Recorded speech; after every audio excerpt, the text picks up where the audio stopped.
What's up, guys? This is Justin from the Welcome to Your Doom Show. Thank you very much for checking out the channel. Please like and subscribe and all that fun stuff below if you like what we're doing. It's Marvel's latest superhero bonanza, which combines the universe of like 1,000 different films into one large scale film. First 15-20 minutes of the episode are completely spoiler free, so it's safe to watch. You kind of get our general feelings on the film and kind of what we felt walking out of it. But then once we start talking about spoilers, we go directly into the plot and kind of talk about what works and what doesn't. And lastly, unfortunately, the video ended up getting corrupted, so this is the last time you're going to see my pretty face on this video. Sorry. We're just going to put up a still image for the rest of the episode, so you're just going to get the audio. If I can recover the file, I will try my best, but I am not holding out any hope because a corrupted file is typically not very easy to recover. Thanks again for checking out the channel. You can subscribe to our podcast wherever you find podcasts, and if you can't find it somewhere, let us know in the comments and we'll get that resolved real quick. Ladies and gentlemen. Welcome to your doom.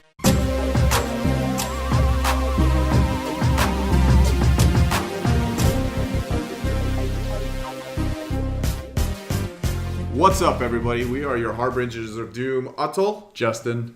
and we are going to review the... Review. We're gonna it's like a review, but we do it fewer times.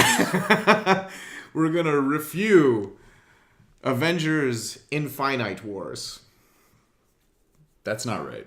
That's absolutely not right. I'm not really sure what you're trying to do here. I don't know, because that's what I wrote in my notes. You actually wrote... I wrote Infinite Wars? I wrote... Infinite Wars. Infinite? Yeah. Okay. Well, yeah.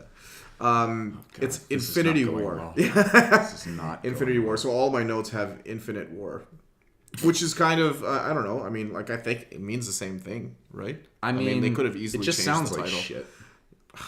Whatever. You're so negative. All right. Well, we're gonna start it off with we're gonna talk about stuff very high level. We're gonna do the non-spoiler stuff. Yeah, first. Absolutely, and then probably not halfway, but in a little bit we'll start talking spoilers. You will be warned far early before we start talking about anything spoilery, so don't worry about that. You can listen until then. All right, guys. Well, we're just gonna jump right into it. Yeah. Well, we always start these things off because we haven't. Yeah. We've essentially discussed a little bit of it, kind of the framework that we're gonna, or the flow for this podcast, but we haven't actually talked about the feelings. How are your feelings? What are your feelings on this film? Okay, no, I don't know. Let's do the gladiator messy. thumb thing. Are you gonna go thumbs up or thumbs down? That's what I'm. That's Oh, what I'm that? thinking. Yeah. I mean. Well, we boil it down to one. Okay. Yay or nay? Yeah. All right. 1, 2, 3. Yay. Yeah. Yes. Yeah. All right. Good. Yeah. I think that much was obvious. I mean, it sucks because I always like it when we don't agree on Yeah, these. it definitely makes But for I think a better that this is podcast. okay. I to expand on it, I really fucking like this movie. Yeah. I was extremely impressed. One thing going into this film, everybody's really the big question is how the hell are you going to manage this entire roster of characters in one movie? Yep. First answer is it's 2 hours and 45 minutes or whatever. So just make it longer. Make it longer. But the movie's pacing and the way that they handle giving each character something to do, different subplots, and then at the end of the film, essentially, not end of the film, but throughout the film, they're converging some of these subplots together into a more concise story. Yeah. It's borderline masterful. Yeah, I 100% agree. But just hold on. I want to do my intro line. You skipped my intro line. Do we do that for the No, we do that for the I got movie, excited, man. I literally saw this film. All right. Like just shut 7 up. hours ago. Just shut All right. up. Just do your fucking All right, tagline. I'm going to do my tagline. Jesus Christ. Everybody, this is Infinity Wars. They know that. I'm sorry. In which a giant cosmic homicidal scrotum man finally finds his stones.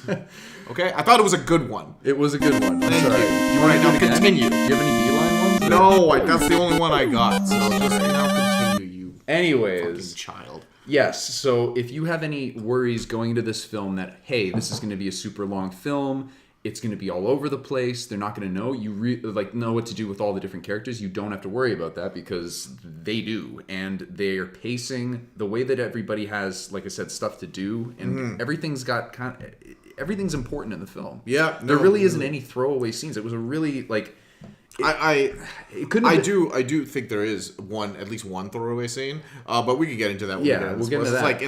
It's a minor gripe that I have, but it's not like. And the other question I wanted to ask you was: did you feel like it felt like a long film, or did you not feel the length? It felt long. I mean, it felt long. I think there's no way to not have it feel long at 2 hours and 40 minutes. But I was engaged Like I wasn't bored at any point. That's what I was getting at. I had to pee. Oh. So like the biological timer was sort of going off in there. I was just like, yeah, I gotta pee. That's why I know this movie is long. But other than that, I mean, I was engaged the entire time, totally willing to hold it. Yeah, I emptied my bladder before I walked in, and that was a great idea. I thought you said you emptied. You're just like, I'm not leaving. You just pissed yourself. You just pissed yourself in the theater. You're like, nope, not happening. I can't not watch Spider-Man swing, so I'm gonna just pee in this cup. Hey, did you finish that drink? Hand that over. Is it a large? Yep. Good. Yeah, so I 100% agree with you. I think one of the points I have here is that the Russo brothers they are in control of this movie. And they know every aspect, and they are in control of the pacing, in control of all of the characters. They knew exactly what they were doing. It seems like a movie that was extremely well planned. Yeah. And the Russo brothers, I don't know where they came from before, Winter Soldier, but they are incredible. Like, they are so talented to manage a movie with this many characters, this many subplots, and still keep it engaging, give the audience just enough on each front to make the characters, to build even more of those characters' relationships, because you have new characters meeting each other, right? The movie was crackling with character, I guess you could say. I think one of the things that really stands out about this movie to me, and the first thing I'd want to mention, is this movie was shot all on IMAX 2D cameras. Okay? I went to see this movie in IMAX, and it is a pristine, beautiful example of what what the IMAX format can do. If you go see this movie, go see it in IMAX, because there are movies I've seen in IMAX that have been converted and all of that stuff. That's all just, it's not nonsense. The screen is still big and the sound is still sort of big, whatever. But for me personally, not a whole lot different than going to a regular theater. This movie puts on display why IMAX is a top tier, pricier ticket. Like, in my opinion, it is a fantastic example of what IMAX experience can be. So beyond just like Christopher Nolan and Tarantino using the 75 millimeter sort of IMAX film, or this movie end to end, gorgeous, absolutely gorgeous. I can't stress that enough. Yeah. So did you see it in IMAX? I didn't. I saw it in standard def, and I saw it in 3D. Which, well, you know what? The reason it was the only thing that was showing. That's my big problem. I don't want to go on a huge tangent here. Do it. Honestly, 3D just sucks. Like, simply put, it sucks. It ruins the experience. For me, I don't know what everybody else thinks. I feel like I might be in a minority here, but no. I know a lot of people that don't like 3D. And you have to be able to, there's no choice. With new movies that come out, they don't have standard 2D presentations as much as they have the 3D ones, because theaters are trying to make money. Yeah. Right? And they upcharge you for the 3D. And the problem is you're not given a choice, or the choices that you're given for the 2D shows are few and far in between. That's exactly what happened to me. Yeah. I was looking for one that was like a midday movie, and still had seats. It's Friday today, so it just came out yesterday evening. Yeah. And it was tough. And the two theaters that I have that are convenient to me, they both didn't have any 2D options once during the day. So it's complete bullshit. Yeah. It's nonsense. Yeah, it kind of fucked me over. And we'll just leave it at that, because I could talk about that for hours. I do want to mention this though. I don't know if D-Box is just something they're doing at Cineplex, or is that I don't know, but I kind of want to try it. So I'll save you a few dollars. So the D-Box, we were sitting behind the D-Box, right? So we weren't getting all the movement and stuff, but the cool thing was every time those chairs would be shaking violently, we'd feel that too. So it was kind of like cheap too. And the thing is, the D-Box stuff looked kind of extreme. Like, you're going like this. Oh, that's crazy. It's a little bit much. Yeah. But in terms of the 3D, it's a take it or leave it scenario. It didn't really add much to the film. Like, I'll disagree with you in the terms of I think they actively takes away from the movie. No, that's my disagree with you on. Well, I don't care, sir. I take that back. I agree with you in most counts, but there are a few examples of really, really good 3D. I've got one. I've got two. Avatar. Yep, that's one. How to Train Your Dragon. And I dare say it's better than Avatar's 3D. I will go there and say that. Some of the shit that they did on How to Train Your Dragon was exhilarating. Avatar was the only film I saw in 3D where I was like, yeah, that was pretty cool. That was worth it. Yeah, that was cool. Unfortunately, you can't see How to Train Your Dragon, but you would have thought the same thing. Yeah. I guarantee it. How do you know? How do you know? Because a lot of the stuff that they did well in Avatar, they did as well or better in How to Train Your Dragon. The dragon scenes. Now we're going on a tangent about How to Train Your Dragon. Let's get back on it. Yeah. Anyways, those are the two that I would think of. So there's a few movies where it's okay. Anyways, don't go 3. The 3D thing was what I was getting at. Yeah. Don't go see it in 3D. Doesn't add much to the film, and there's actually a few examples of like ghosting where like you'll see the edge of the character's face, and it just is like it's fading out and fading in the scene. It looks like garbage. So. Honestly, don't spend the extra few dollars. Wait it out if you can, and don't go spending money on the 3D. End of the rant. Yeah, good balance of drama and comedy. I think. I think they definitely leaned into the drama in a very organic way. Again, this is just like the Russo brothers having complete control over the tone of the movie. Like I just can't. I can't stress that enough. These guys. I don't know how they must have like an army of people helping them like plan this stuff. It's just and keep them consistent. Consistency, and really that's the like advisors. I don't know, researchers or whatever. But that's one thing I totally agree with is the consistency of this film and the way the characters were portrayed in this film as compared to all of their other incarnations, all the other films. Spotless. It's perfect. You compare that to something like Justice League, where it just felt like you went from like a Batman versus Superman to the Justice League film. All of a sudden, everything just felt really different. Whereas it's all organic. It's very organic. I can't stress it. The only negative thing I'd say is that some of the action towards the end, where I don't think I'm ruining anything by saying in the trailers you see two massive armies collide. Some of those some of the scenes in there, they're a little kinetic, a little hyper edited, a little too much for my case. But that is such a small gripe for me because the Russo brothers shoot action so brilliantly. I'm just holding them to this like really high standard. I think. The other problem I had was I feel there are some like Prometheus level dumb character decisions in this movie that just allow the plot to move forward. That in my opinion. Now I think it's totally arguable, and we will probably argue about it. But there's just some stuff where I'm just like, why? Why?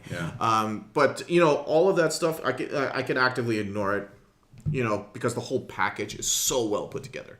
Brolin as Thanos was amazing. The CG on Thanos was, we talked briefly before about this, leaps and bounds better than Steppenwolf.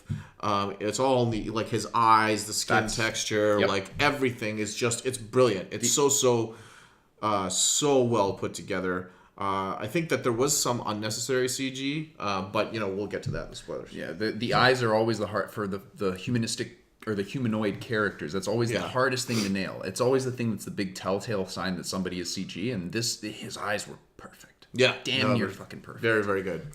Yeah. So I mean, I think we should just jump into it. I think we both really liked it. You guys should go see it. If you can, go see it in IMAX 2D. It's the best presentation of this movie, and dare I say it, one of the best IMAX films I've seen in a long, long time. I haven't seen Dunkirk, so Ajay, don't fucking yell at me.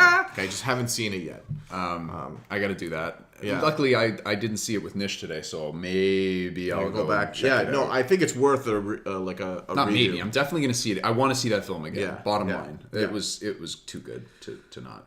Cool. All right. Guys, spoilers. We're going to start talking about spoilers. We're going to start spoiling stuff in the movie. If you haven't seen the movie and you're still listening to this, pause it and come back to it after you've seen it, because we're going to have some really good points. Yes. Really good points? Yeah, I'm staring at the microphone. Yeah, I don't know. It's weird. Anyways, you've been warned. We're going to jump into it. Spoiler. The reason we're hammering this so hard is because I fucking love this movie. And honestly, I don't want this to be spoiled for anybody. So there you go. That's all I got. Guys, we're going to get into spoilers. All right. Go for it. I have thoughts on this opening scene, so you set it up? Yeah, so basically the movie opens up and there's a character that's just monologuing over top of it. What's his name? I think it's Cull Obsidian. It's Corvus Glaive. Anyways, the one of them. There's four of these adoptive children of Thanos, and one of his monologuing personal like crazy. guard. Yeah. And then you see Thanos, and they've laid waste to the entire ship that left from Thor Ragnarok. All of the what do you call them? The refugees. Refugees from they're all gone. The only three people that are around are Thor, Loki, and Heimdall, and the Hulk. Oh, and the Hulk. Yeah, and the Hulk. Yeah, he kind of jumps in. So the first thought I had here when I was watching this movie, I thought it was hilarious that the light-hearted superhero spoof that was Thor Ragnarok that ended with these survivors on this ship were subsequently and almost immediately mercilessly slaughtered like cattle in like the first 30 seconds of this movie. Not even they didn't even get the graces of showing it. Yeah, they basically bodies. just took all of the characters that they introduced in the movie. They're like, you know what?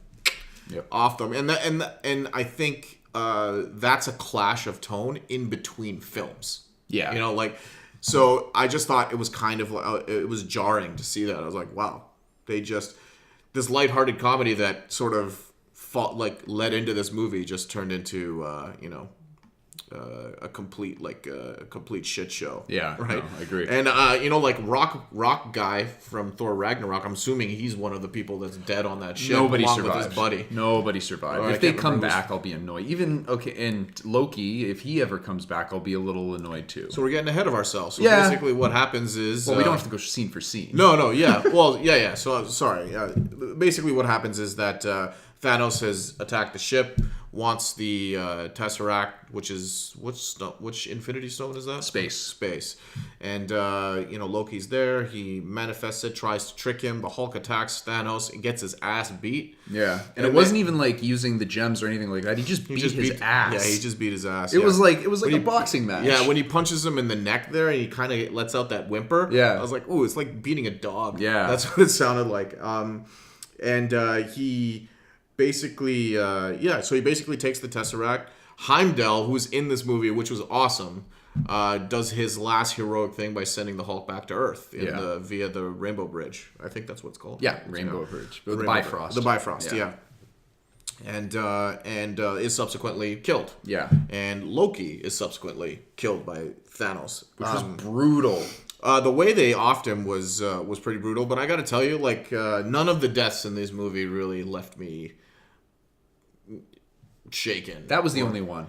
Just because I like the Loki character so much. I don't know where he fits in this film though. Aside from it, so killing him as being such a beloved character kind of makes sense. No, it does. I mean, I think they're hedging their bets. I was bored of Loki after the second Thor movie. I was pretty much done. With his character, I just kind of got tired. So I was kind of happy to see him go. To be honest, he's never been my favorite or a character that I really really liked. I liked him as a villain, and then after the Avengers, I just kind of got tired. True, fair enough. He's that's 4 movies he's been in, and he's been the center of attention in a lot of those movies. So it's just, I think it was his time. Heimdall though, that one hurt. It didn't really, but Heimdall's. I actually think Heimdall's the MVP of the Thor universe. So, but he does get to do his thing just before he dies, so he gets a moment there. So Thanos then just leaves, and the movie kicks off in earnest, which leads me to my first gripe with this movie: Thanos just wandering around, not killing anybody.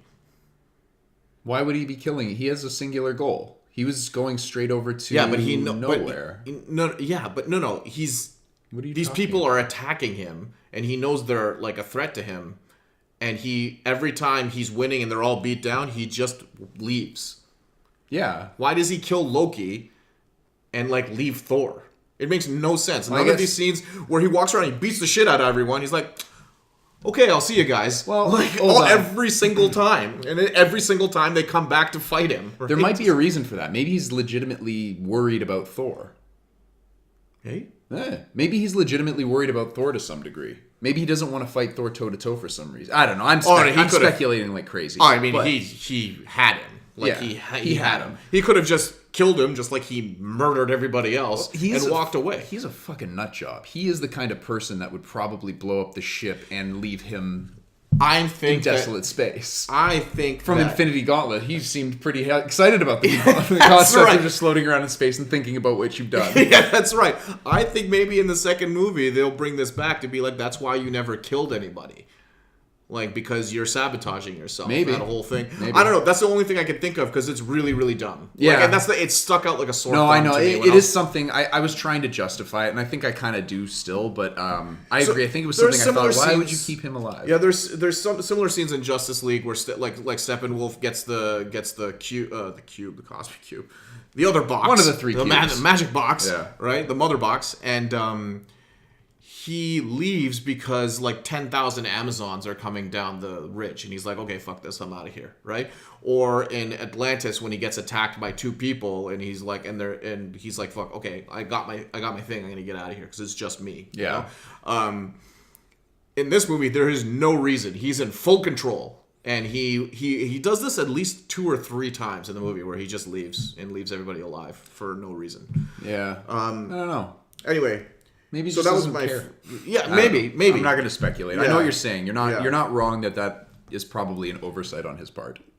Yeah. Just do the due diligence. You know? Yeah, yeah. Clean just up like after yourself. You know, because put everything away. You could say that he wants to off the 50% of the universe without committing as any murder himself. Like, I wouldn't say that. like he's like imbalanced or whatever, but he just murdered an entire ship of refugees. No. So it's not like totally a-okay. he's with like, murder. you need to be judged, blindfolded and without prejudice. So I'm going to leave you alive because when I do my, finger snapping thing, I want you to be chosen randomly. Which was brought up at least a few times. Yo, dude, they hammered the snap home. The snapping, they definitely hammered that home. Yeah. Anyway, so let's move on. So Heimdall escorts the Hulk with the Bifrost, and then he lands right into the the Sanctum Sanctorum. I love that name, Sanctum Sanctorum.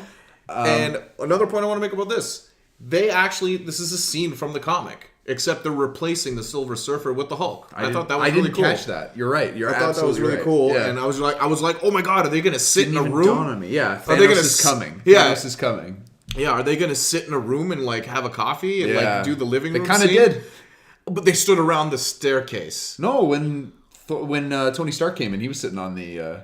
Was he sitting on? Yeah, he was sitting on a big. He wasn't in costume. Couch. No, he wasn't in costume. It wasn't as amusing. Yeah, it was. I just want them to reproduce that. But yeah, so anyway, that was a cool moment. It was a very cool moment. Yeah. He comes down, and then they go and get Tony after it's revealed that he's proposed, and Pepper and him are getting married, and then that's subsequently kind of pushed to the side, as Pepper Potts typically does in these films, unless it's an Iron Man film. So she gets pushed to the side, and then he's got to go and play hero. That's when so I figured out who's who here. So Ebony Maw is the monologuist guy, the guy that makes things float. You mean like Magneto, Ares, Gandalf, that guy. Powers? Yeah, like, come on, guys! There's so much original stuff in this movie, I know. and he just picks the stuff up with his mind. And then Cull Obsidian is the big dude with the hammer. Yeah. And who's the girl? The girl is Proxima Midnight. So Proxima Good name. Midnight is entirely CG. Really? I believe so. Tell. I believe so. And I had no idea why they did that until a later shot in the movie. I think she's like Huge. 2 feet taller than everybody. She's giant. When she was fighting the women in Wakanda. Yeah, that's when I noticed. Shit, she's big. But But it took so long to notice that. I just don't think it was worth it. Like for her being like CG just for that. It's expensive, but it was good CG. I wasn't. It was good. Where I but wasn't sure. You could tell in certain scenes. Yeah, in certain scenes. But that's why they did it, because she's so much taller. But I just didn't notice until the end of the movie. Yeah. Anyway, true. Go ahead. They come down and they want to back up, Doctor Strange gives Tony Stark kind of the whole rundown of what the Infinity Gems are and reveals that he's got one, which is not a reveal, and it's a reveal to Iron Man. Yeah. That's when Ebony comes down and wants to get it. He ends up, essentially there's a big melee that happens, and while this is happening, this big ship that they came down on comes in the middle of New York, and then Spider-Man sees it, and then you get that really great bus scene. Yeah, where he's like, I need you to make a distraction to his buddy from the last one. I can't remember his name. And then all of a sudden he looks, he's like, oh my god, we're all gonna die. I was like, it was just such a genuine, quick reaction. I was like, oh, that was pretty hilarious. No, it was good stuff. Spider-Man ends up meeting up with them and like joining this fight, which I thought was great. This fight was really well done. Yeah. All the fights are really well done in this movie. They really put their powers on display, and I don't know. I just like they did a ton of research. They're like, how can we make this fight interesting and don't homogenize everyone's like style, make it keeps it poppy, keeps it colorful, and really digs into like their power set and uses them in unique ways. So I was really, really happy with this scene. There was that one really great scene where Strange was coming back after, I think he made everybody in the city go away, right? He just made everybody disappear. I think he just blew back all of the waves. Like there was a lot of like shockwaves and stuff too. I thought he evacuated the city when he did that. Oh, too. I have no I'm not idea. 100% sure, but he did something, and he gives that little wink to Tony Stark because they were both kind of like standoffish with each other. Yeah. Let's talk about the suit, Iron Man's suit. The whole nanomachine the nanomachine thing. What did you think of that? Because essentially, like, it went from being an Iron Man CG suit on him to basically a Green Lantern suit, where it's pretty much almost 100% form-fitting. Or not 100%. Yeah, but it's still girthy. It's organic. It's still girthy, yeah. It's organic looking. I was okay with it. I didn't think it was, like... I thought it was kind of neat, but, like, I actually kind of prefer the bulky sort of suit. I think that's just, it looks cooler. Yeah. This one is so sleek to the point where it's like he's wearing like a spandex print on of the thing. It's okay. I liked it. I thought they did a really good job with it. It looked integrated with the film properly. Like Green Lantern is the comparison I would do to it, and that didn't look great. Right. It sometimes it did, but in most times it didn't. This one looked good pretty much the whole film. And then you kind of got the whole Blue Beetle thing going on when the organic armor, the nanomachines and stuff are moving around and shifting around. Yeah. It was really cool. And then to skip ahead, in the fight with Thanos, where it's actually on Titan. Yeah. When Thanos is beating the crap out of him and ripping off components of the machines. It's rebuilding? It's not rebuilding. What it's doing is it's taking nanomachines from other parts of his body that aren't using them and moving it up to his arms so that he can defend with his arms. Oh, yeah. It was really neat watching the whole nanomachine thing. I thought was a great idea. No, that's very neat. cool. And it's reminiscent of the... I can't remember the name of the book, but they did something similar where he's essentially controlling nanomachines on himself. So it was neat. I liked it a lot. So we'll skip ahead. There's an epic battle that ensues there, and basically what happens is Doctor Strange gets taken by Ebony, whatever the hell his name is. And Ebony, whatever. Ebenezer. Ebony Moi.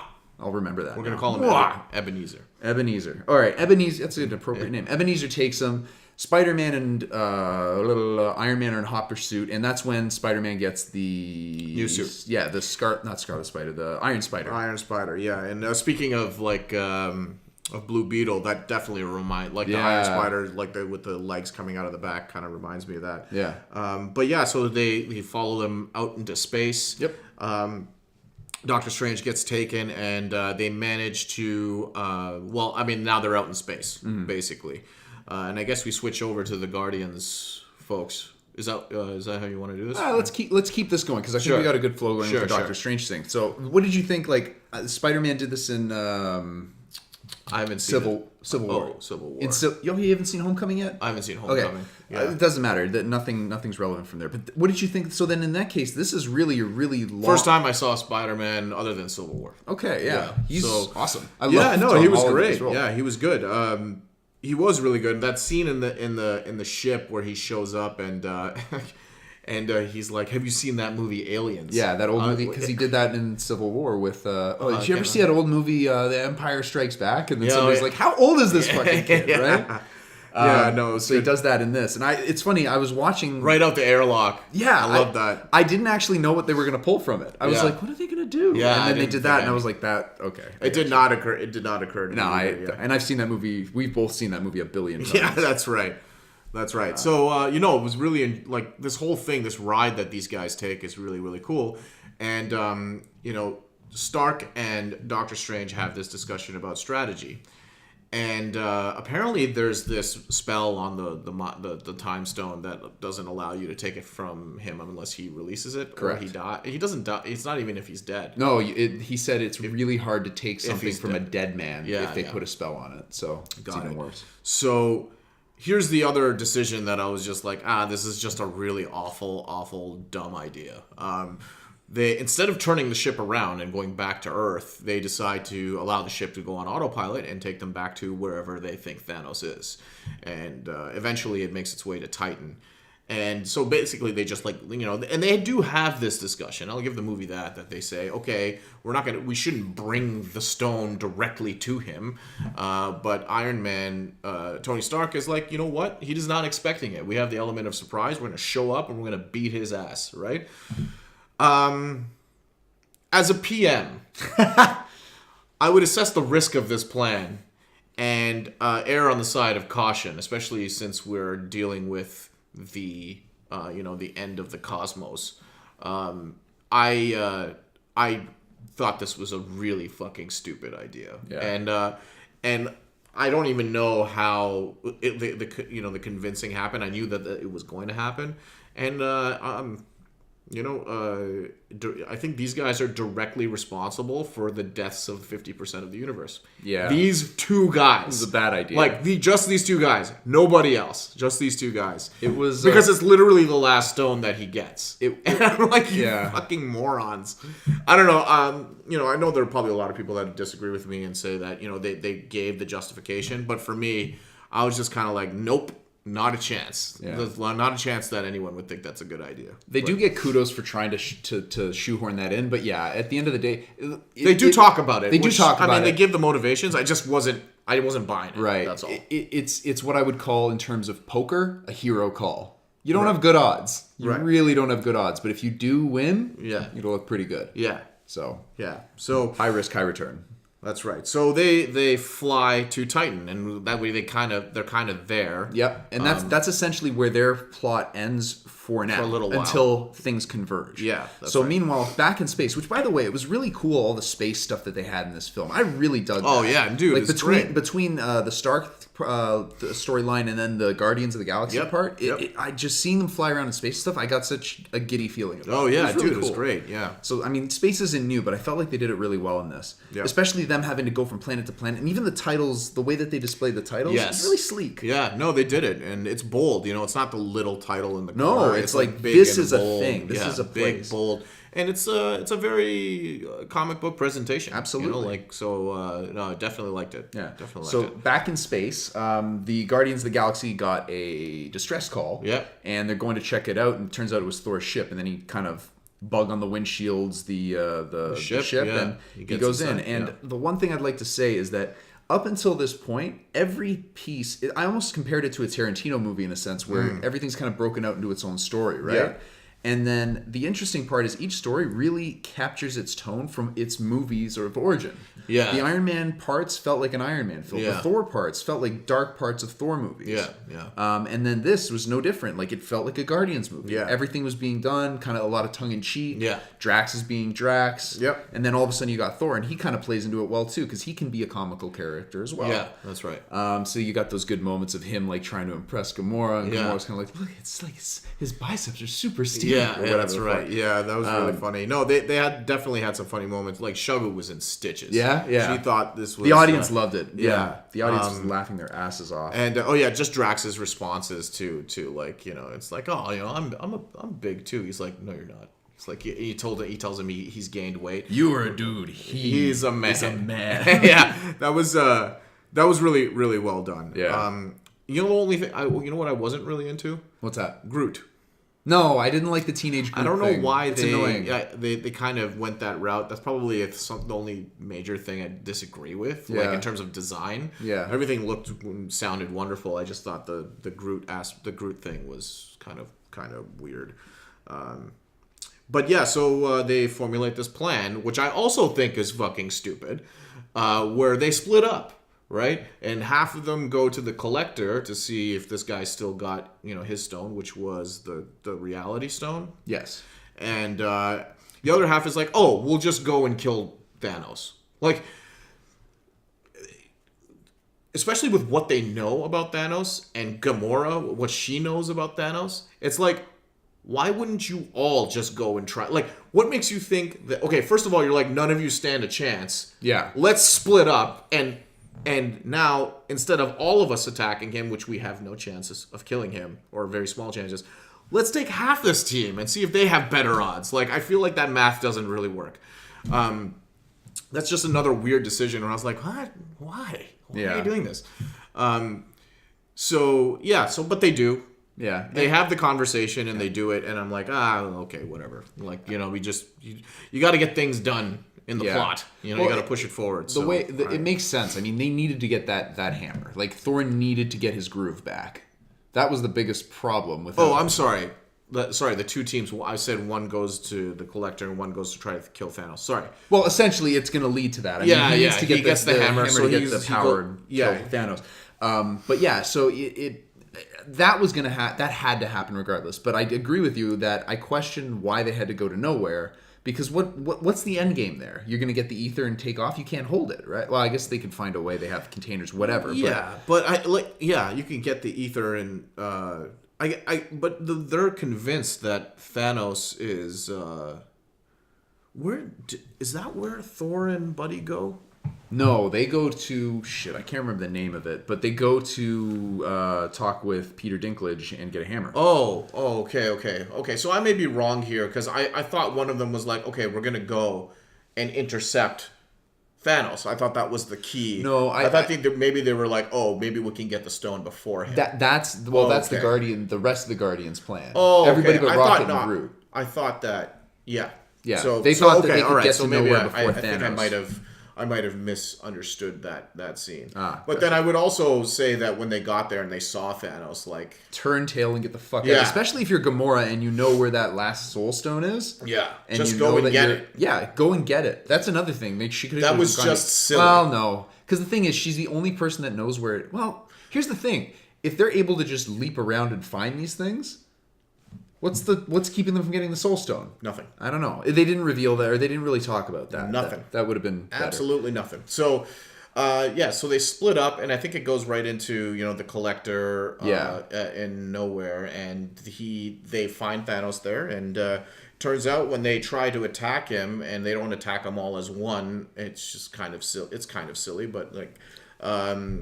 But it's revealed it doesn't really matter because Thanos has already been there and he's trumped everything. He's already got the Reality Stone. So he shows them a nowhere that is now nowhere because it's all destroyed. It's completely destroyed. Collector's gone, so no more Benicio. Yeah, that's too bad. So, and then Peter he legitimately tried to kill Gamora. He tried to do it, and Thanos didn't let him. And then you get that really awesome moment, which is pulled directly from the books with Eros. Oh, where he changes Drax into blocks. Yeah, so exactly. And then into ribbons for Mantis. I love that. When that happened, I was like, holy shit, they did it. Well, and then I was pissed when they undid it.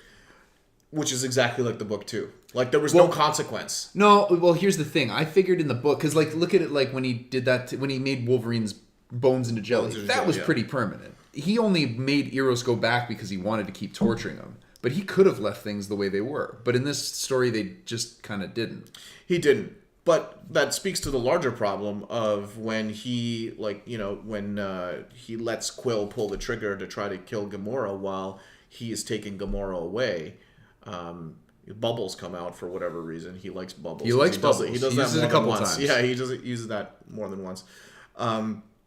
So when his name is Peter, right? Peter Quill. When Star-Lord tries to shoot Gamora, bubbles come out of his gun because he has the Reality Stone. He's like, "Oh, I like you," blah blah blah, and then he leaves. Yeah. Again. Maybe I don't know. There's just like I don't want to speculate. There is no reason for that. I'm just like, oh, you could have just killed all of the. Well, first of all, he already, quote unquote, killed Mantis and Drax. Yeah. But like you said, when he left, they just came back together. It just doesn't make any sense. He just like walks away. And I don't know. You can make an excuse that he feels like he's above them or whatever. But I'm like. That's just silly. He killed he killed a whole ship of refugees. Like that couldn't hurt him in any way. But these guys obviously present some kind of of military might.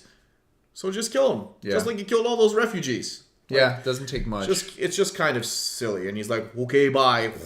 When he disappears, and I'm like, I have, you know what? Why? So that's another thing where it's like he keeps on taking loved ones from people, and those are the people he leaves alive. Kind of upset. He did that with Thor. He took away his brother. He did that with Quill. He took away Gamora. And he's like, you know what? I'm going to let you go on this. Maybe that's what he's doing because that's his relationship with death. Maybe. Maybe they'll explain that. Maybe. It just seemed like an odd thing. Maybe. Maybe. Who knows? Anyway. Speculation again. Yeah, speculation. But, so yeah, he leaves, and they, and then what happens? Well, the Guardians. Then what happens? At Justin? that point, the Guardians are pissed off about it, and they want to go and get. They basically want to go to Titan to meet up with them. Yep. Yeah. They want to try and get Yes. Gamora back. Yeah. So that's essentially the end of those Guardians subplot. Yep. And they're going to Titan 2, whereas also where Doctor Strange, Spider-Man, and Iron Man. So are. one point I want to make, the one scene where I was like, this is not needed and wasn't working for me at all, was the scene with Drax eating the Zagnut. I thought that was a really dumb joke, and it lasted so long in this 2-hour and 40-minute movie. I'm like, come on, guys, you guys should have cut this scene. I liked it a lot. Did you? I did. I laughed my ass off. Man, I know I you're did you're not like wrong. that. You're not wrong. I- That it's could have not- been cut completely, but yeah, from the Drax point on, you could have cut that. But you needed the Gamora scene. Oh yeah. No, but not I see what that. you're It was, but that's like that scene. But is dude, like that's a minute Drax's and a bed half. and brother. Or bed and Bed brother. and brother. Wow. Ooh, it's getting Dyslexia. weird. It's a getting problem. Weird in here. No, bread and butter. Yeah, His bread and butter. That's but- awkward, weird conversations they that ha- make people laugh. They have a ton of that already, but this one wasn't good. I didn't think it was funny. I thought it was No, hilarious. man, that I'm was invisible weird. to the naked eye.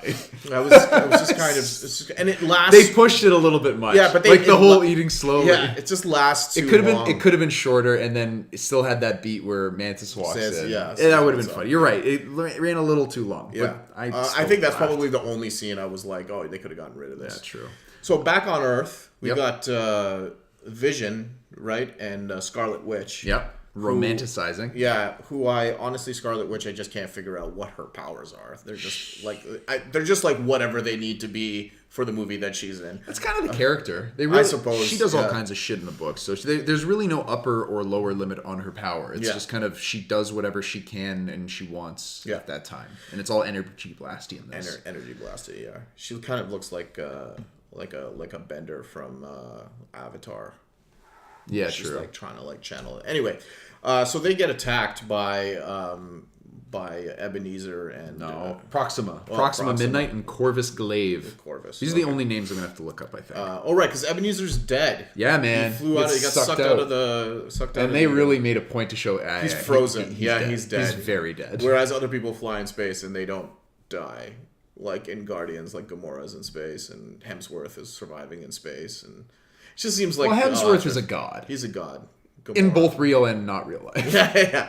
Anyway, minor gripe, not really huge deal. Where are they going? Oh yes, and then Cap shows up in a really, really cool scene. Baddest fucking intro in the world, Yeah, it was man. That was pretty so great. badass. That was pretty great. Like, just seeing his silhouette behind the trains, and then he just kind of walks up. Yeah. And it was really cool to see that scene. Like, that rescue was a perfectly executed, like precision strike on Yeah. these two characters. And it was Yeah. like they had it down. Like, they'd been watching the whole fight up until that point, and they're like, all right, now we know what to do. It was perfect. And it was desperate. I really did like that Vision and Scarlet Witch are totally outgunned, trying to get away, getting knocked down. There was a desperation to that fight. Yeah. I loved that. I really did like that. And that saving, like when they're saving, it's, it really felt like it was earned. Yeah. Like and the fight that ensues is pretty cool. Yeah, well choreographed. Well choreographed. All of it is well choreographed. Like I don't know. It's just excellent. Yeah. Excellent all around. Yeah. And they save them. They take them to I guess I don't know where they take where One of the Rhodey is. Avengers one of the strongholds, I guess you Yeah. could say, or the Avengers bases, and that's where Rhodey's there having the conversation with Ross. Thunderbolt. That's a Talks, they're talking, and he's like, "Arrest these people," and he's like, "Yeah. Yeah. Hey, Cap, how you doing?" Yeah. like that was a nice little beat. that But was cool. Yeah. And then- Falcon is there. It was part of the rescue op. yeah, he was part of the rescue Yeah. op. He's been rolling with. Yeah, and then you get Hulk, like Bruce Banner appearing again. Yeah. So what another happened thing- with the phone? I'm trying to remember. Did he call Steve Rogers or did? what Yeah, did he do with the must phone? have. He must have. I think he must have called Okay, him. I couldn't remember what happened after the scene. I know he opened it, but I couldn't remember if he actually called. Because he must have called him and told him that Vision's dropped off the thing because Iron Man says so. Right. But anyway, I do want to say that what's his name? Who plays the Hulk? Why can't I think of his name? Mark Ruffalo is just as awful in this movie as he was in Thor Ragnarok. I don't know. I just didn't. Not as bad. It's not as bad, but he's like every time he's on the screen, I just want him not to be. He's like, a little goofy. He's not. It's like he's not even trying. It's almost like he's just not trying. I wouldn't say that. I don't know if he's getting in... specific direction to be like a lame goof, dad goof. I don't know, like what you want to call it. But it's just not working for me. Like in the first Avengers, it was different. Like he was way different. His presentation was different. But since Thor Ragnarok, he was god awful. I couldn't stand him. Yeah. In that movie, this one gave me hints of that. It wasn't as bad. He didn't have as much screen time, but this whole thing about the Hulk not coming, I just didn't care. I just didn't care after a while. I was just curious. Somebody's pumping some beats. You might be able to hear some bass. Yeah. It's kind of like a. There it is. Yeah. Wow. Where the hell is that coming from? A car. Yeah, there's some douchebag on my street that drives by with the system woofers, super pumped. yeah. The asshole's done that Saturday mornings and like actually rocked cars where alarms have gone off. What a prick! I hate you. Anyways, So this whole thing with him and the Hulk, he can't turn into the Hulk. Yeah, he looks like he's constipated every time he's trying to do it, like push a turd out, and Hulk sort of kind of comes out and comes back and says no, he doesn't want to come out, and it's kind of like a weird. Like impotence thing. It's performance issues. Yeah, it's a weird. Yeah, I didn't really care. Like every time he was on screen, I just didn't care. But he's not on screen that long. No, he doesn't get a lot of screen time, which is not bad. Yeah, but it makes me excited for the next part of this. Was he was still alive at the end of the film. Yeah. It made me kind of annoyed that. It makes me kind of excited to see what the Hulk's going to do in the next one because I feel like to me. The Hulk has probably the best moment so far of the entire Marvel Cinematic Universe where he comes out and I'm always angry thing and punches the fucking thing in the face. Yeah. That was one of the best moments of the entire thing. I feel like they're leading towards something like that with the Hulk. I think that he's just not coming out because he feels embarrassed that he got his ass beaten in a hand-to-hand combat with another person. And not like it wasn't even close. Like he got dummied. Yeah, he got dummied. Yeah. So I think it's something along those lines. So I think that it's gonna culminate some really epic kind of Hulk showdown. Yeah. That's my guess. So then sorry, go ahead. No. So basically at that point they all kind of have a nice hurrah, get everybody together, here's the vision, okay, we gotta fix you. Let's see if we can get the stone out without killing you or without destroying you. So they go to Wakanda because they have the technology and the know how to do that. So you get this, some really, and I couldn't see it when I was traveling, but I tried to see Black Panther. I didn't see it. Oh, you haven't seen Black Panther? No. I know enough about Wakanda and that whole universe that I could keep up, but his sister was basically saying like, why didn't you guys do this? And he's like, well, we didn't think of it, which was great because like a brilliant mind like Bruce Banner. Yeah. Is so out of his depths with the Wakandans. So I thought that was a nice little touch. So essentially, at this point, all of the Earthbound heroes have really converged on Wakanda, and the goal right now is before they come back, let's get that stone out and destroy it. Yep. Yeah. So then we can go over to the other. There's essentially still two lingering plots. There's Gamora and Thanos. Yep. And then there's Thor and Stormbreaker. Yep. So we'll go to the Thanos and Gamora thing. Yep. So. What did you think? This is kind of a tangent, but it's going to come back to this. What did you think of Thanos as a villain overall? I liked him. I liked him a lot. And they brought some of that stuff from the book that I thought was interesting. Like his obsession with like his balance and his. They toned down all of the love, like. That dialogue that could have been used, like that really dramatic sort of teen romance dialogue that he was using with Death. And this one, it turns out the one he loves is Gamora, and he doesn't say anything when you find that out. Like they really did tone down his sort of waxing philosophic and all of that to the point where it's almost like a morose villain where he's like, I got to do what I got to do. Yeah. I everyone's standing in my way, but I got to do it. Yeah. So he's not happy about it. He's not sad about it. He's just kind of like, this is a job and it's got to get done. I loved it. I loved his design. All the close-ups on him were just fantastic. Yeah. Like really, really well done. I mean, this was essentially a Thanos film as much as the original Batman 89 was a Joker film. Yes. And they focused a lot trying to give him a backstory and make him an interesting character. And I think that him being obsessed with balance and being the fact that was essentially what was the doom of his homeworld, that things were out of balance and stuff, and he had all these radical ideas. I mean, he's still a nihilist. He's still out of his fucking mind. But he's got certain motivations, and you can actually empathize with him because he's like, some of the Gamora scenes were so touching. Yeah, it was oddly touching. And they hit, like, again, the Russos hit the right notes. They didn't have a lot of time, so you got to you have to make him relatable in a really short amount of time. And I think they did the best that anybody could do in that scenario. Yeah. And with a flashback back to when Gamora was small, when she was a kid. Great flashback, I thought. Yeah. And his conversation with her was fantastic. Yeah. And and then he's a great villain, and the voice work and even just his physical presence. Yeah. Really well done. Yeah. And there's a couple of shots in it where you're like, whoa, that looks like Josh Brolin in makeup. Yeah. You don't see it all the time, true. but there's some angles with Thanos that you can definitely see the inspiration. Agreed. I was really impressed. Agreed. So they go to Vormir based on hold on. The one thing I want to say is that he takes Gamora to a room where he has Nebula, and he's torturing her. Yes, I forgot about that part. That's another scene directly from the comic. Yeah. Where in the Infinity Gauntlet, he has brought Nebula back in the comic book in a near death state, scarred and brutally burned, and always near death, and she's essentially being tortured. Yeah. Here they do exactly the same thing, except Nebula is obviously a way different design. Right. It's not zombie Nebula. Yeah, it's like a machine Nebula getting pulled apart. And I'm like, it's right from the book. Yep. And it's really, really well done. And there are consequences. You hear her screaming. It's not like in the book where she doesn't say anything and stuff's kind of happening, and then later it doesn't matter. Right. You Yeah. know? There are actual consequences to this, or you can feel the pain there. Right. So it's revealed that this final stone is on Vormir. And then you get this is what I've been waiting for years, because I liked the Red Skull so much in the Captain America, the first Captain America. I haven't seen it. You haven't? No, I should. My brother keeps telling me it's a a movie bit of a I would spoiler. really You'd like. like it. I think you'd actually dig the hell out of it.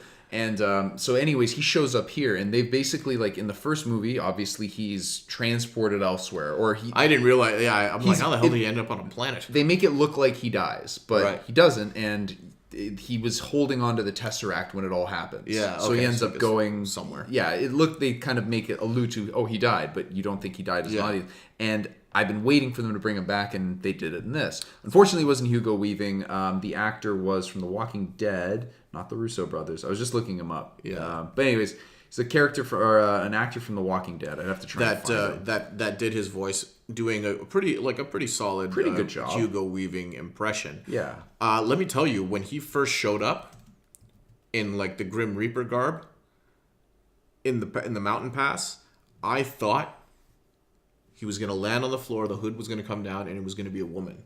I thought it was going to be Death. I thought that at first. I thought they were going to introduce Death. I was like, holy shit, they're really going to go for it, but it ended up being the Red Skull. Right. And he has this great conversation with Thanos. Who knows why he's just out there chilling. I don't think he really explains that. It's just hanging out. I don't know what he's doing out there. But come in a little more. Sorry. There you go. Yeah, I don't know what he's doing out there, but yeah, I guess he's waiting for her to give this cool speech to somebody who comes looking for the Soul Stone. So yeah, I feel like the get ready for that moment was pretty. People are here. People are here. Where's my cloak? Where's my floaty cloak? There it is. And then he puts it on. Where's my floaty cloak? Turn on those fans so we can get it waving around. I want it wasn't really actually dramatic. floating. He just had a bunch of fans. As they're walking by, Thanos like, what the fuck? Whatever. Let's just get the stone. But then, you get that really great speech from him talking about how you have to give up a soul you love in order to get the Soul Stone and this and that. And that scene was just really well done. It's funny. I was going to say well acted, but I was like, fuck, it was all CG. Oh, it was all CG except for Gamora. Yeah, except for Gamora. Yeah, of course. But the CG stuff, being the hey wife, it's okay. Hello. Nish is coming in right now. She's off camera. It's all right. So, anyways, the Avengers, or sorry, not the Avengers. So yeah, you have that really great moment, and Gamora unfortunately doesn't go so well. Doesn't go well for her because you're supposed to give up the one you love, and she thinks that he is stonewalled because he doesn't love anything. Right. And he turns around and he's crying like a baby. Like a baby, yeah, like a big purple scrotum baby. And it turns out that he loves her. Right. And this is a pretty great scene because like the facial expressions on Thanos' face is really kind of like a pained, sort of when he's like dragging her to the edge. Yeah. And it was a good scene. It's powerful. He tosses her off the edge, and she gets it. Yeah, you see her like with the like purple blood or whatever coming out, and she's pretty dead.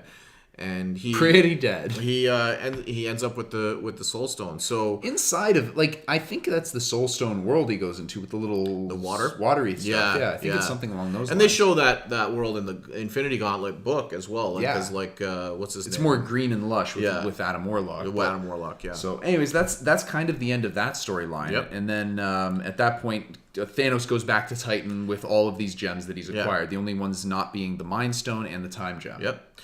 So, just jumping back a little bit, back to on Titan, just before he gets to before he gets to Titan, the Spider-Man, Doctor Strange, and Iron Man land on Titan on that ship that they commandeered, and the rest of the Guardians show up. Right. Yeah. Show up, and they have this little fight, which delivers the single funniest line in this movie that had me in absolute stitches. Because as much as I hated that Drax joke before that, this line was so funny. I couldn't help but clap and laugh. Yeah. Where Quill is asking Iron Man, where is Gamora? And Iron Man's like, I'll do you one better. Who is Gamora? And he's got his foot on Drax's throat.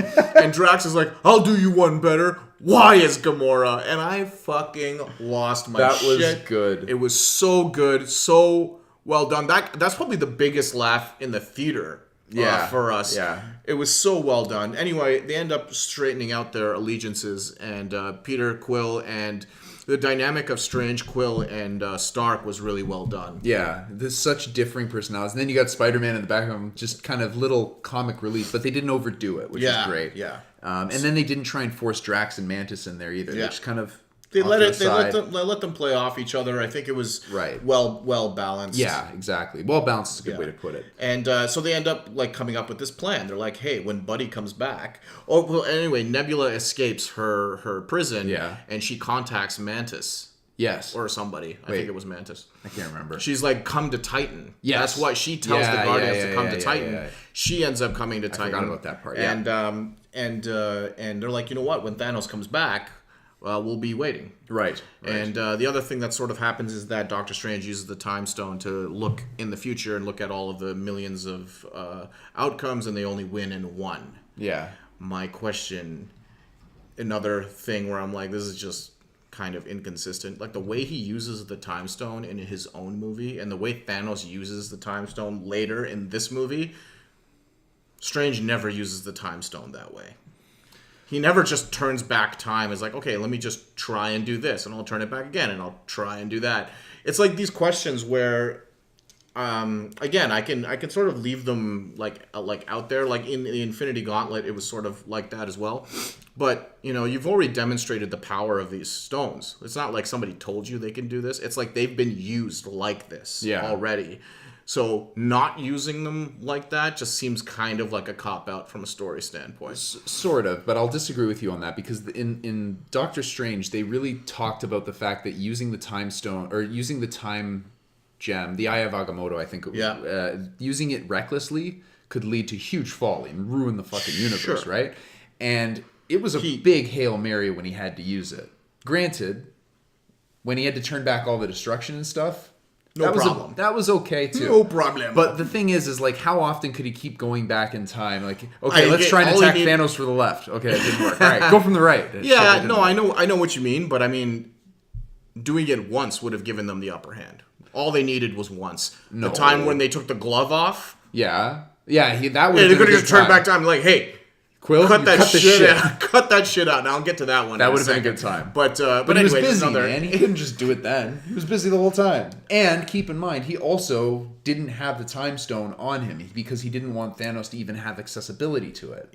Yeah, and Thanos even calls him out. He's like, "You had the weapon, you didn't use it." Yeah, and it's like, yeah, I kind of agree with him. Yeah. Anyway, you don't want to dwell too much on that because this movie is really good. Yeah, this movie's really good.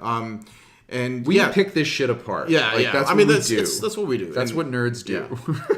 So anyway, so they straighten out their allegiances. And maybe we can wrap up the Thor story because now Thor. It's not a big story. Basically, Thor, Rocket, and Groot get to the whatever the planet is. The Forge. Yeah, the and then you Forge. get Peter Dinklage as a giant, which was awesome. That's the quite only funny, time Peter Dinklage has been taller than people. Yeah, and not just taller. He's just he's massive. So that was a cool scene, and his dialogue in it's quite good. I thought. He delivers his lines well. You know, he doesn't have a lot to do, but he does it well enough. Yeah. But I like how they kind of just had a mold ready. They're like, this is what you need. Yeah, I got this right funny. here. It was really convenient, but I appreciate it was a convenient plot device, but it was needed because you can't spend a lot of time all right, let me give me 2 hours. I'm going to design this thing. No, you can't do that. Same way you didn't get to see Thanos get that power gem. It would have been cool to see him take on the Nova Corps. Yeah. But it's time to start the movie. Yeah, that's right. So anyways, you don't get much there. You just get them basically giving the dead or whatever star a jump so that they can melt the metal and make the weapon. And then Groot's pretty much only contribution to this movie, other than being an asshole, is to when the mold is ready and they build the axe, he chops off his own arm to be the staff of the axe. Which doesn't matter because he's going to grow back a new arm in 20 minutes. Yeah. So it's to me, it was... They made a big deal of what I thought was nothing. I was like, who gives a shit? You should have done that 5 minutes ago. Get off your fucking game and start contributing, you little shit. Maybe that's what they were going for, annoying teenager. I mean, it is what they were going for. Yeah, but absolutely. I just feel like the movie didn't need that. No. Especially when Groot has built up so much goodwill. So, and you notice that the axe, and I kind of called this in my own mind when they were making the mold for his new axe, that it was going to be the axe hammer from Ultimates. Yeah. That was cool. I thought that was super cool. It's a good design. Yeah. It's a really, really good design. Yeah, they took it right from the Ultimates Mark Miller run. Yeah, I can't remember the artist's name, and he's amazing. Brian Hitch. Right. So anyways, at this point, I guess we can... So now the stories have all converged really into two stories now. Yeah. Because Thor and all of them, they use the power of the Bifrost now, which is now encompassed in the hammer, and they go into Earth. So now you've got everybody in Wakanda, and then you've got everybody else in Titan. Yeah. And on Titan, they're going after Thanos to try and prevent him... Well, basically try and kill Thanos before he can get all the stones. That's right. Fortunately, they fail. Yeah. The one thing I want to mention about this fight scene is amazing. Yeah. It's incredible. So well done. Two things I want to mention. One is that, remember we were talking about power management? Yeah. Thanos has all of these stones and he can just wipe reality, change reality, all of this stuff. They control that, and I still they don't control it to the extent where it's like, why doesn't he just do this? Or why doesn't he just do that? But they do add an element here where he has to close his fist. Yeah, in order to use the stones. Yeah, that was invisible or whatever it was. I thought that was a brilliant addition because it allows them to stand a chance. They fixed that problem where it's like he would just ruin them, turn them all into slinkies. Yeah, right. But they're constantly stopping him from closing his fist to use this to channel the power of the stones. That was great because whereas in the comic it was like, one panel something would be there, and next panel it's gone. It's thought. He was just thinking it, and it would happen. Well, the thing is, though, that was him with all 6 stones. And when he has all 6 stones, they're like, if you get him to have 6 stones, he can just do anything. He can do anything. Wipe out the whole half a universe like that. Yeah. Snap. And but the thing is he doesn't have them. So what I thought was interesting to me is he doesn't have full control over everything in one go. It seems like he has to use them serially, one at a time. Yeah, it's interesting. Like, I mean, you could say something simple like, why doesn't he just turn everyone into a slinky? Right. Yeah. Now that's not bad. That's not a bad stuff point. Like that. But I like the fact that he has to concentrate and close his fist. That whole fight, they're constantly stopping him from closing his hands. For whatever, Iron Man has a contraption that he puts in his hand that stops him from closing it. Doctor Strange uses the cape for him to stop closing his hands. And very, very cool, really well choreographed fight.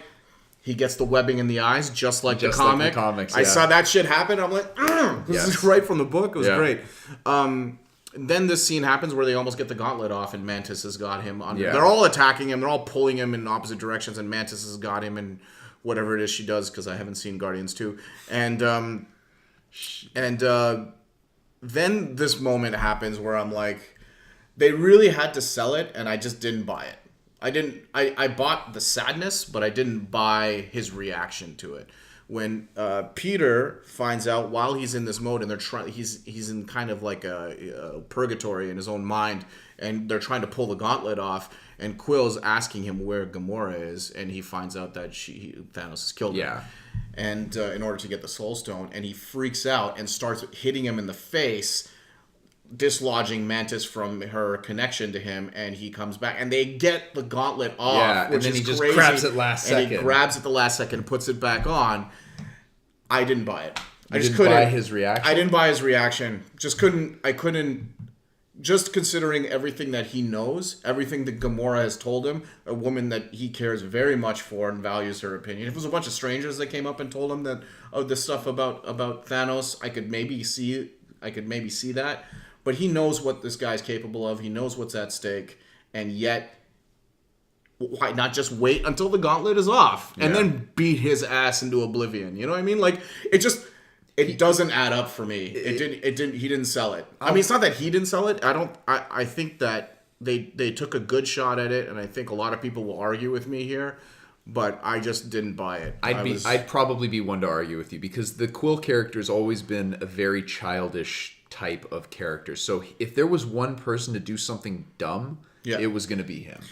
And but after coming up with that plan and then this. You know, like all of the careful planning to make sure that they can get the gauntlet off, and then this, it just doesn't add up for me. Like, you know, like he put in all the work and he understands the risk because he came up with the plan, and it just doesn't add up. I would have rather not had that scene at all. Mm-hmm. Just or write something else that's a little more dramatic, or another reason why, Thanos breaks out of the Mantis lock or whatever it is. So.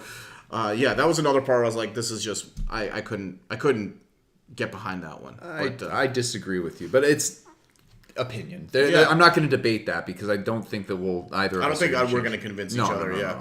And that's fine. There's nothing wrong with that. So this is what it is. You're an idiot, and I'm smart. So they don't get it. They don't. He ends up. Doctor Strange ends up changing his mind and decides to just give up the fucking time stone. Oh, that's another. Weird thing. That was the thing that pissed me off a little bit, because I'm like, you can't set up and be so assertive and say, look, if it's between you guys and the time stone, I'm getting the fuck out of here, because that's my job. And then all of a sudden you give it up like that. I was like, there wasn't really anything between the two characters that added that level of camaraderie for that sacrifice. So that's why I didn't quite buy that part either. I'm going to take back what I said, though. And the reason being is because I forgot about why reflecting on it after the fact, it's the reason behind that is he's probably seen all the futures, and he knows, you know what? In all of the ones I see, and even in the one that we win, we lose, and we got to give up this time stone. So why fight it? Let's just do it. Like, you've got your reason. Maybe he knows something. That's what I mean. I think they'll probably get to that down the road. And he does. says something before he fades away. I can't remember what it is now, but he basically says... We had no choice? Or? Yeah, whatever. He says basically something alluding to the fact, like, it's got to happen. Yeah. So maybe he saw guess. Something that, that's with the my 50% of people that are left, they might have a chance. Yeah, that's my guess. As long as you guys are alive. Or right. As long as you're alive. Right. So he ends up giving up the time stone, and they have this epic fight with Tony Stark where you're talking about the nano machines repairing his suit as he's fighting. Excellent choreography, just really, really well done. And then Thanos disappears again. Yeah. Okay, I guess. I don't know. Well, he did it again. Well, now he's got... That one, I would say, he's got 5. He's like, you know what? I don't feel like fighting you. Because the thing is... He needs to fight him. He already stabbed him in the stomach. There's still people there that can fight him. Step on his face. Dude, they almost bested him. So not after he got his glove back. No. Well, yeah, after he woke up. But they managed to best him at a certain point. I wouldn't take another risk if I was him and I have 5 out of my 6 things and all I have to do is go... bye, and then space gem my ass out of there. Or you could just turn them all into slinkies and then leave. Like, that's what I'm talking. Like, it just what's doesn't the difference? add up. When he leaves, the slinkies apparently go back into non-slinky mode, because that's what happened on Nowhere. Oh, sure. Right? So, but he's already defeated Iron Man. The other guys are knocked out. Like, they're not a part of this fight. I know, right? He's fighting him one-on-one. You're so close. He just needs to step on his face and leave. Crack it like a grape. I'm going to disagree there. No. Everything else was speculation. This is, I'm so close to the end. These guys can't catch up with me fast enough. Fuck it, I'm out. Or I could just step on his head and then go. Why? For the exact reason you should have done it to everybody else. No, his head. Everybody else along the way that he's let live have led up to him almost being defeated. And he made a deal with Doctor Strange for the thing. He's got a little bit of honor in him. A little bit. That's the way I'm looking at it. No, I disagree with you that this was a necessary thing where he's got to start putting boots to asses right away before he leaves. He's like, you know what? I don't got time for that shit. I don't even want to spare the 5 minutes for this. I'm out. 5 minutes? I don't know. You don't know what Doctor Strange has in his arsenal. Maybe he's all of a sudden going to be like, abracadabra, you have no head. You think you would have done that one before? I don't know. Maybe he didn't want to do that. He's a merciful magician. Well, okay, basically, you're full of shit. So no, I disagree. That's the second thing we disagree on. You are full of shit. All right, so anyway, he leaves again. See you guys. Yeah. I know this decision won't come and bite me in the ass later. So he ends up. So anyway, we can't let's backtrack a little bit on Wakanda. Not really backtrack. This is all happening kind of concurrently. So at this point, like I said, you've got now all these other stories have basically come to fruition in these two storylines. Titan's happening while the Wakanda battle is happening, and in Wakanda, you've got the two other characters, the Midnight. I don't know, fuck. You got the two people. You got the big tall woman, and then you've got the hammer dude, and then you've got the cloak guy. The cloak guy, and then you've got a bunch of insect-like creatures that are all going ham and trying to get through this force field. And then once they do, you've got this epic battle. It's like Braveheart level, except with superheroes. Yeah, no, it was very, very. I thought it was very cool. What I liked actually the most about this was that strategic thing where the insects were, or like the aliens were trying to find, like there are thousands of them trying to find their way around. Yeah. And they're like, they're getting through, but they're like dying as they get through. But it's like, even if a couple of those things get through behind them, we're screwed. We're screwed. He's like, we need to let them in here and fight them here, so that they don't get behind us. I thought that was super cool. Yep. Great reason to open the gate up and have this really like knockdown, drag and out, they fight. Funneled it in, so you've got a pretty good kill zone for. Yeah. You know. And there's one shot of was like a video. It felt like a video game I've played where like War Machine is just focus firing on like that middle thing where he's just like no, there's a shot over the thing where he's just shooting like the crowd of like things in the middle. You know what it felt Three like? Of his guns and then it his arms felt too. Exactly like EDF. I knew you were going to say It felt that. exactly like Earth Defense Force as the wing diver, where you're just shooting like crowds of ants. It's exactly the same. Episode 15, if you want to check that out. That's right. So very cool scene. Really well choreographed. This is the part where I think they got a little frenetic with the editing. Yeah. But there's a lot of cuts and a little bit too close to the action of the filming. Yeah. But overall, it was a cool battle scene. Like, it was really neat seeing like them charge it into battle the way they did. That's right. Yeah. Seeing. Sorry to interrupt, but the scene where they're running into battle in the trailer of the movie, it's a different scene. Very different scene. The Hulk is there. There's the Hulk's there. They're in like a tree line. It's like they're in like a more jungle forest, jungly area instead of a open field. Yep. It's a very strange thing. I like it. I like it a lot. They didn't get the whole time. They changed it. They changed it, or maybe it's going to be from maybe part 2. I don't know. But I like the fact that they did that because they set different expectations. The whole time I'm like, when's the Hulk going to come out? Yeah. I saw him in the trailer. When's he going to come out? And he doesn't come out. I'm like, damn, good job, Marvel. Well, they had me surprised. I feel like I would put that on the level of like the Predators teaser trailer, where the Predators teaser trailer showed Adrian Brody standing there, one laser pointer, like 3-dotted laser, and then a second, a third, 4, 5, 6, and it's like, oh, Predators, like 6 or 7, you know. And in the movie, it was just one. And I'm like, it's kind of, I feel like it was like false advertising. Here's the rub though, right? Is the Predators thing, that scene you're talking about was like the focal point of the trailer. That's how they capped the trailer. That was a button on the trailer. This one, it was just one shot of the Hulk in the background running. I don't think it's super false advertising. But it's that group shot, the slow motion run shot. It's a money shot. It's a money shot, but instead of the Hulk, you have the Hulk Buster. So I don't think it's that big of a deal. I know what you're saying. I understand what you're saying. I think in this instance, I don't think it takes away. I can forgive it. I don't think it takes away the movie all that much because again, I was not. Did you walk out disappointed that he wasn't in the final battle? No. Well. Sort of, because I had to you don't see, like fucking Ruffalo. I don't like. I had to see Mark Ruffalo whine like a dad. Sure. Are you saying dads whine? No, I don't know. There are dads potentially listening to this podcast. No. There are dads listening to this podcast, but I mean, it was more of like. Did you say podcast? Podcast. All right, keep going. It's just I can't explain it. His character is just. It's like. he's just I don't know. He's a goofball.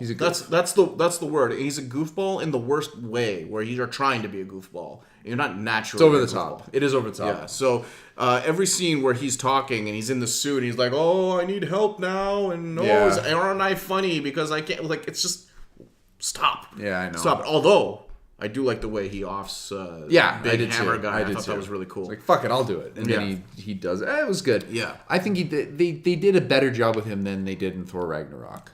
But we can say that without a doubt. Yes. Okay. So, anyways, basically this big battle ensues. They end up kicking Vision out of his little healing thing. They don't get the gem off, so they failed there, which I thought was pretty interesting. Yep. And then Thanos comes with the time gem.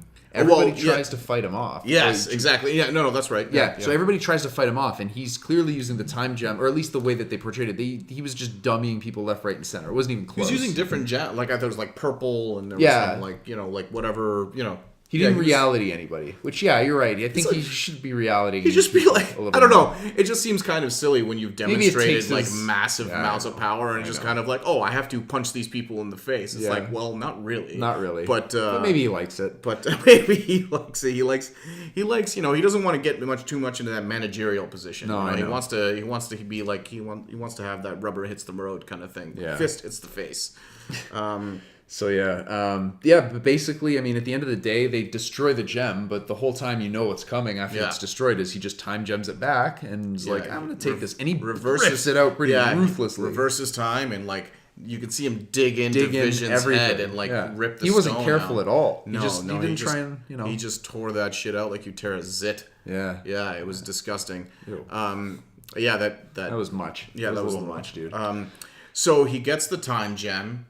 Oh, and we didn't really talk about this, but Thor's return. Comes back. Yeah, I forgot to mention that. So in this battle, like 10 minutes earlier, Thor ends up coming back, and he comes back, and like I got goosebumps when he came back. He came back like a boss, and it was a huge moment. Like the theater went nuts. It was crazy. Really, really well done. And everything. Yeah.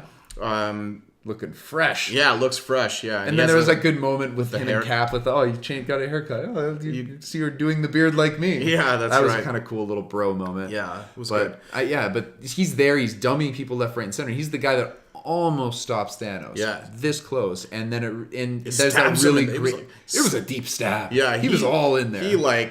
He goes from the top rope with the axe end of this axe hammer, storm, and he buries this thing into Thanos' chest. But he's like, you should have aimed for my head. Yeah, so Thanos, just before he dies from this axe in the chest, snaps his fingers. Yeah. And half the universe disintegrates. Yeah. And they show the last 10 minutes of this movie are literally people disappearing. Yeah. And probably the one that was the most effective, obviously, was Spider-Man's. His disappearance because he's so terrified. Yeah, he's like, I want to stay. It's like it was well done. It was really well done. I'm not gonna lie. So there were a lot of people in the theater that were fucking crying their eyes out, and I'm talking like extreme. Like the person behind me was like sobbing, and it was going on until the credits. She wasn't stopping. Mercy. She was into it. I'm not gonna lie, I got a little teary-eyed there with Spider-Man in particular. Everybody else, I was like, yeah. But Spider-Man in particular, his Tom Holland's performance in that moment was so fucking really good. Genuine, So good that I did well up a little bit. Yeah, that's not a tear dropped, but it was close. I compared those moments where like an actor can do so much with so little. Like, for example, I know like people have mixed feelings about Man of Steel, but Kevin Costner, there's a moment where he's talking to Clark when he's younger, and Clark says, like or his dad says something to the effect of like, you have to decide who you want to be when you get older. And Clark says, can I just be your son? And he says, you are my son. And they hug, and he has this wavering voice. Holland does the same thing. Yeah. It's just like this one moment where he's got so little time to work with it, but nails it. Yeah. He nails it, and he does really well. Personally, not sob worthy. I think that's probably taking it a little too far, but definitely aggressive sob. Yeah, it's definitely a well acted, well earned moment. So all these guys disappear, essentially cease to exist, And that's essentially where the movie is left. I mean, you can look online and see who's left over. We don't need to go into that roster of people. But I do want to say this. The shot they had of the Earthbound heroes as they were essentially pulling out of the film and then going back to wherever he was, Titan probably, Thanos. The two worst pieces of CG in the entire film, Rhodey and Banner in the Hulkbuster. If you look at it, it looks horrible. Their heads just look like they're just floating around and not even like in place. It looks terrible. Yeah, that was really bad. Yeah, I think I noticed that as well. That was really bad. I was like, I laughed at that part. Like, and that's in between the tears. Yeah, I'll comment on CG every so often if I think something's good or bad. This was fucking horrible. Yeah, they should be ashamed of themselves for that last fucking thing. I'm pissed. Like, that pissed me off. But he really liked the movie, guys. I love the movie. It's one of the best movies I've seen in a while. So, it was incredible. But that just, when you see that CG, you'll be like, Justin was right. He's got a point. And the last thing I want to say about this is toward the end of the movie. Thanos is at the old age home with the crops and the scarecrow. Yep. Just like the Infinity Gauntlet. I couldn't believe they did it. Shit kicked his fucking feet up. Yeah, he was like cracked open a Corona. Yeah, I feel like that guy needed a brew. He's like, I got the job. He was so happy with himself. He was so happy. He's like, finally I can rest and go on vacation. Yeah. So yeah, we got put out to pasture. Book. Yeah, so that's the end. That's the end. And then you get the stinger after the credits, and then after the credits, it's a quick thing when people start disappearing. It's Sam Jackson's Nick Fury, and I can't remember the other girl's name. Maria Hill. Yeah, and they're driving. They notice the people are disappearing. Maria disappears. Sam Jackson disappears, and he's about to call someone or notify someone. And he does it before he disappears. The device clatters to the ground, and you see the icon show up on the device of who he is calling, and it is Captain Marvel's symbol, the Marvel Comics Captain Marvel. Yeah. And that's the end of the movie. I frankly didn't give a shit about that. Yeah, I didn't really care either. I know you got to introduce the character, but like there were people in the crowd that went like, "Oh my god, oh, it's fire!" I was like, "Get the fuck out! Who gives a shit?" Yeah, I wasn't so excited. Yeah, it wasn't. I mean,